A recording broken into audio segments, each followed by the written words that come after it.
প্রত্যেকটা বাড়িতে এরকম দুটো রাখা উচিত, যাতে ঢোকার সময় এরকম দেখেন, বের হওয়ার সময় এরকম দেখেন। ইনশাআল্লাহ আল্লাহ তাআলা বরকত দান করবেন। তাই না জসিম ভাই?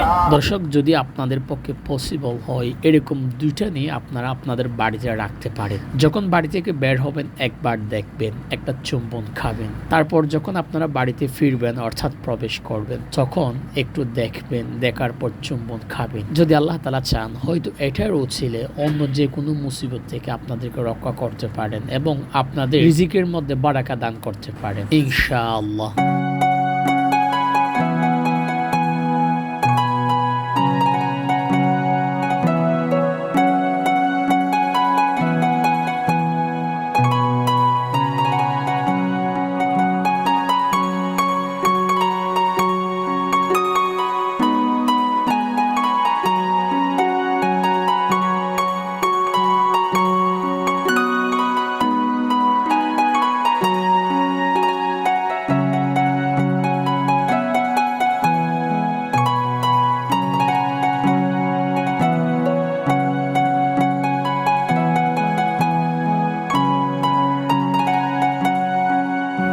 দর্শক, যদি আপনাদের পক্ষে পসিবল হয় অবশ্যই আপনাদের বাড়িতে একটা মাক্কাতুল মুকাররমা, আরেকটা মসজিদ আকসা, তারপর আরেকটা হচ্ছে নবী করিম সাল্লাল্লাহু আলাইহি ওয়াসাল্লামের রওজা শরীফ, মদিনা শরীফ, এইরকম ডিজাইনগুলো আপনারা আপনাদের বাড়িতে রাখবেন। যখন বাড়ি থেকে বের হবেন একবার দেখবেন, চুম্বন খাবেন, আবার যখন প্রবেশ করবেন তখনও দেখবেন, চুম্বন খাবেন। বারংবার যখন এগুলো দেখবেন আপনি, তখন আপনার মনের মধ্যে অন্যরকম একটি ফিলিংস ক্রিয়েট হবে ইনশাআল্লাহ।